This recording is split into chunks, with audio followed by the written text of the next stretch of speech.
Assalamualaikum warahmatullahi wabarakatuh. Untuk pada video kali ini kita akan membahas tentang iman kepada kitab-kitab Allah Subhanahu wa taala. Makna iman kepada kitab Allah. Iman kepada kitab Allah Subhanahu wa taala berarti percaya dan yakin dengan sepenuh hati bahwa Allah telah menurunkan kitab-kitabnya kepada para rasul-rasulnya. Dasar hukum atau yang menjadi landasan hukum terdapat dalam surah Al-Maidah ayat 16. Allah menegaskan, A'udzu billahi minasyaitonir rajim, yahdi bihillahu manittaba'a ridwanah. Dengan kitab itulah Allah menunjuki orang-orang yang mengikuti keridhuannya subulas salami, ke jalan keselamatan. Wa yukhrijuhum, dan dengan kitab itu pula Allah mengeluarkan orang-orang minadh-dhulumati ilan nur, dari gelap gulita kepada cahaya yang terang benderang, biidnihi, dengan seizinnya. Wa yahdihim, dan menunjuki mereka ila suratim mustaqim, ke jalan yang lurus. Nama-nama kitab Allah yang wajib diketahui berikut rasul penerimanya. Pertama, kitab Taurat. Diturunkan pada abad kurang lebih 12 sebelum Masehi dengan berbahasakan bahasa Ibrani dan diturunkan kepada Nabi Musa alaihissalam. Yang kedua, kitab Zabur diturunkan sekitar abad 10 sebelum Masehi dengan berbahasa Kibti dan diturunkan kepada Nabi Daud alaihissalam.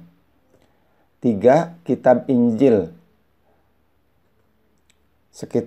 diturunkan sekitar abad 1 Masehi dengan berbahasakan Suryani dan diturunkan kepada Nabi Isa alaihissalam.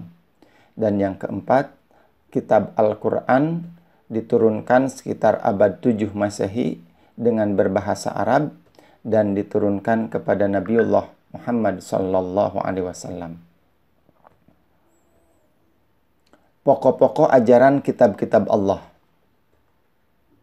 Pertama, ajaran yang terdapat dalam kitab Taurah atau kitab Taurat yang diturunkan kepada Nabi Musa, dikenal dengan The Ten Commandments atau 10 perintah Tuhan. Inti ajarannya, pertama, perintah untuk mengesahkan Allah Subhanahu wa taala. Yang kedua, larangan menyembah patung atau berhala. Yang ketiga, larangan menyebut nama Allah dengan sia-sia. Yang keempat, perintah menyucikan hari Sabtu. Yang kelima, perintah menghormati kedua orang tua. Yang keenam, larangan membunuh sesama manusia. Yang ketujuh, larangan berbuat zina. Yang kedelapan, larangan mencuri. 9, larangan menjadi saksi palsu. Dan 10, larangan mengambil hak orang lain. Itulah pokok-pokok ajaran yang terdapat dalam kitab Taurat. Adapun dalam kitab Zabur, yang menjadi pokok ajarannya, pertama, pujian dan penghormatan kepada kemuliaan Allah beserta sifat-sifatnya. Kemudian yang kedua, kisah para nabi dan rasul yang akan datang. Jadi sudah termaktub dalam Zabur akan hadir, akan datang seorang nabi dan rasul termasuk Nabi Muhammad SAW. Yang ketiga, kisah tentang umat atau kaum terdahulu. Yang keempat, ungkapan hidup Nabi Daud alaihissalam. Yang kelima, permohonan ampun Nabi Daud alaihissalam kepada Allah atas dosa-dosa yang telah diperbuatnya. Yang keenam, sukacita yang dirasakan Nabi Daud alaihissalam setelah meraih kemenangan atas musuhnya. Yang ketujuh, tentang zikir dan doa. Dan yang kedelapan, tentang nasihat-nasihat kebaikan. Sedangkan dalam kitab Injil, yang menjadi pokok ajarannya adalah pertama, perintah untuk kembali mengesahkan Allah. Yang kedua, membenarkan keberadaan kitab Taurat. Yang ketiga, menghapus beberapa hukum dalam kitab Taurat yang tidak sesuai lagi dengan perkembangan zaman. Yang keempat, menjelaskan tentang adanya Nabi Muhammad sebagai Nabi akhir zaman.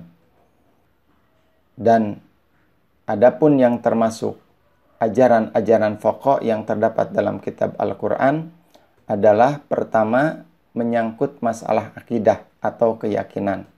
Yang dimaksud dengan akidah di sini adalah hal-hal yang berkaitan dengan keyakinan seperti mengesahkan Allah dan meyakini malaikat-malaikat Allah.